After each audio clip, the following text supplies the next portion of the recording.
श्रीमद् भगवद गीता के दूसरे अध्याय का महात्म्य आज मैं आप लोगों के सामने बताने जा रही हूँ।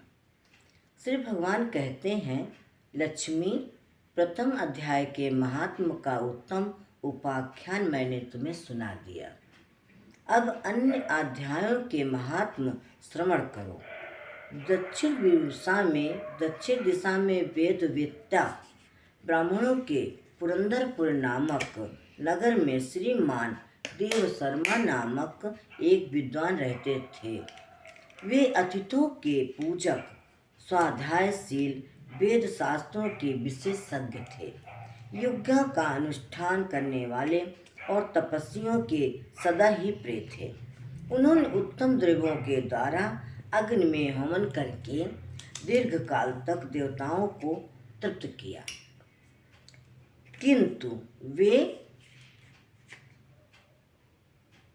किंतु उन धर्मात्मा ब्राह्मण को कभी सदा रहने वाली शांति न मिली। वे परम कल्याणमय तत्व का ज्ञान प्राप्त करने की इच्छा से प्रतिदिन प्रचुर सामग्रियों के द्वारा सत्य संकल्प वाले तपस्वियों की सेवा करने लगे।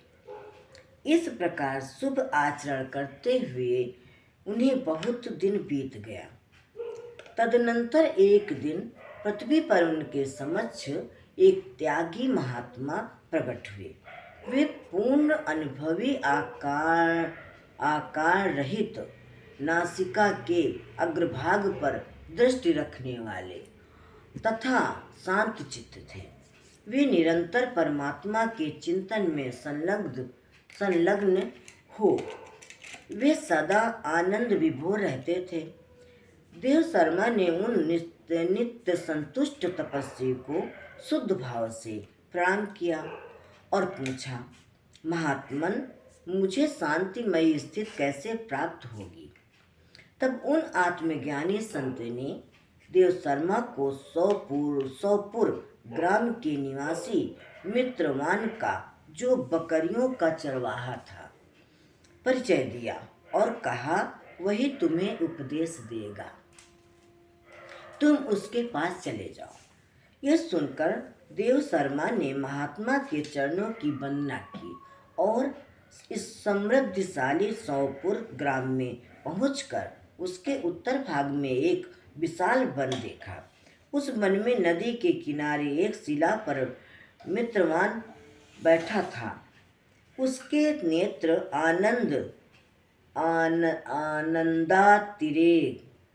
तिरे कसे निश्चल हो रहे थे। वह अपलक दृष्टि से देख रहा था। वह स्थान आपस का स्वाभाविक बैर छोड़कर एकत्रित होकर परस्पर विरोधी जंतुओं से घिरा था। वहाँ उद्यान में मंद वायु चल रही थी। मृगों के झुंड शांत भाव से बैठे हुए थे और मित्रवान दया से भरी हुई आनंदमयी मनोहारिणी दृष्टि से पृथ्वी पर मानो अमृत छिड़क रहा था। इस रूप में उसे देखकर देव शर्मा का मन प्रसन्न हो गया। वे उत्सुक होकर बड़ी विनय के साथ मित्रवान के पास गए। मित्रवान ने भी बड़े मस्तक को किंचित नवाकर देव शर्मा का सत्कार किया। तदनंतर विद्वान देव शर्मा आनंद चित्त से मित्रवान के समीप गए और जब उसके ध्यान का समय समाप्त हो गया, उस समय उन्होंने अपने मन की बात पूछी। महाभाग, मैं आत्मा का ज्ञान प्राप्त करना चाहता हूँ।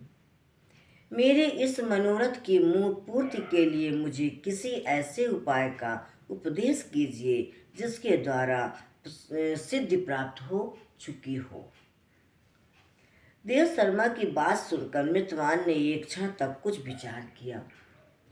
उसके बाद इस प्रकार कहा, विद्वान, एक समय की बात है, मैं वन के भीतर बकरियों की रक्षा कर रहा था। इतने में ही एक भयंकर व्याघ्र पर मेरी दृष्टि पड़ी, जो मानो सबको ग्रस लेना चाहता था। मैं मृत्यु से डरता था, इसलिए व्याघ्र को आते देख बकरियों के झुंड को आगे करके वहां से भाग चला। किंतु एक बकरी तुरंत ही मार सारा भय छोड़कर नदी के किनारे उस व्याघ के पास बेरोक टोक चली गई। फिर तो व्याघ्र भी द्वेष छोड़कर चुपचाप खड़ा हो गया।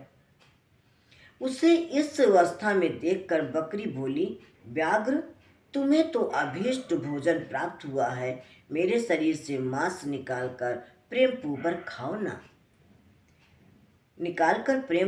खाओ ना। तुम इतनी देर से खड़े क्यों हो? तुम्हारे मन में मुझे खाने का विचार क्यों नहीं हो रहा है?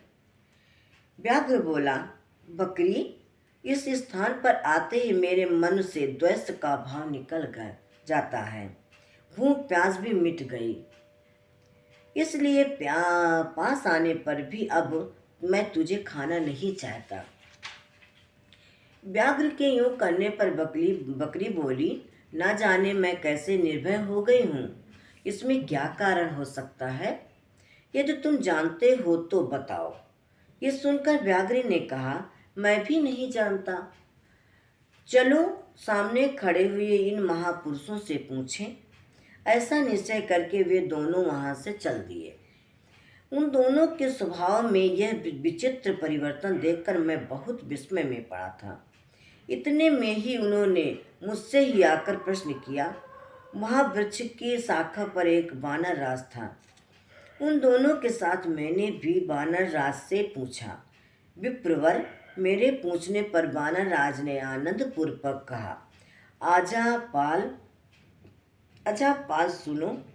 इस विषय में मैं तुम्हें प्राचीन वृत्तांत सुनाता हूँ।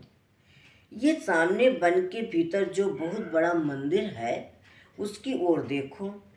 इसमें ब्रह्मा जी का स्थापित किया हुआ एक शिवलिंग है। पूर्व काल में यहाँ सुकर्मा नामक एक विद्वान महात्मा रहते थे, जो तपस्या से संलग्न होकर इस मंदिर में उपासना करते थे। वे वन में फूलों का संग्रह कर लाते और नदी के जल से पूजनीय भगवान शंकर को स्नान कराकर उन्हीं से उनकी पूजा किया करते थे। इस प्रकार आराधना का कार्य करते हुए सुकर्मा यहाँ निवास करते थे। बहुत समय के बाद उनके समीप किसी अतिथि का आगमन हुआ। सुकर्मा ने भोजन के लिए फल लाकर अतिथि को अर्पण किया और कहा, विद्वान, मैं केवल तत्व ज्ञान की इच्छा से भगवान शंकर की आराधना करता हूँ। आज इस आराधना का फल परिपक्व होकर मुझे मिल गया, क्योंकि इस समय आप जैसे पुरुष ने मुझ पर अनुग्रह किया है। सुकर्मा के ये मधुर वचन सुनकर तपस्या के धनी महात्मा अतिथि को बड़ी प्रसन्नता हुई। उन्होंने एक शिलाखंड पर गीता का दूसरा अध्याय लिख दिया और ब्राह्मण को उसके पाठ एवं अभ्यास के लिए आज्ञा देते हुए कहा, ब्राह्मण, इससे तुम्हारा आत्मज्ञान संबंधी मनोरथ अपने आप सफल हो जाएगा। यूं कहकर वो बुद्धिमान तपस्वी सुकर्मा के सामने ही उनके देखते देखते अंतर्ध्यान हो गए। सुकर्मा विस्मित होकर उनके आदेश के अनुसार निरंतर गीता के द्वितीय पाठ का अभ्यास करने लगे। तदनंतर दीर्घ काल के पश्चात अंतःकरण शुद्ध होकर उन्हें आत्मज्ञान की प्राप्ति हुई। फिर भी वे जहाँ जहाँ गए वहाँ का तपोवन शांत हो गया। उनमें शीत, उष्ण और राग द्वेष आदि की बाधाएं दूर हो गई। इतना ही नहीं, उन स्थान में भूख प्यास का कष्ट भी जाता रहा तथा भय का सर्वथा अभाव हो गया। ये सब द्वितीय अध्याय का जप करने वाले सुकर्मा ब्राह्मण की तपस्या का ही प्रभाव समझो। मित्रवान कहता है, वानर राज, यूं कहने पर मैं प्रसन्नता पूर्वक बकरी और बाघ के साथ उस मंदिर की ओर गया। वहां जाकर शिलाखंड पर लिखे हुए गीता के द्वितीय अध्याय को मैंने देखा और पढ़ा। उसकी आवृत्ति करने से मैंने तपस्या का पार पा लिया है। अतः भद्र पुरुष, तुम भी सदा द्वितीय अध्याय की ही आवृत्ति किया करो। ऐसा करने पर मुक्ति तुमसे दूर नहीं रहेगी। श्री भगवान कहते हैं, प्रिय मित्रवान की इस प्रकार आदेश देने पर देव शर्मा ने उसका पूजन किया और उसे प्रणाम करके पुरंदरपुर की राह ली। वहां किसी देवालय में पूर्वोक्त आत्मज्ञानी महात्मा को पाकर उन्होंने यह सारा वृत्तांत निवेदन किया और सबसे पहले उन्हीं से द्वितीय अध्याय को पढ़ा। उनसे उपदेश पाकर शुद्ध अंतःकरण वाले सुकर्मा प्रतिदिन बड़ी श्रद्धा के साथ द्वितीय अध्याय का पाठ करने लगे। तब से उन्होंने अनवज्ञ प्रशंसा के योग्य परम पद को प्राप्त कर लिया। लक्ष्मी, यह द्वितीय अध्याय का उपाख्यान कहा गया है।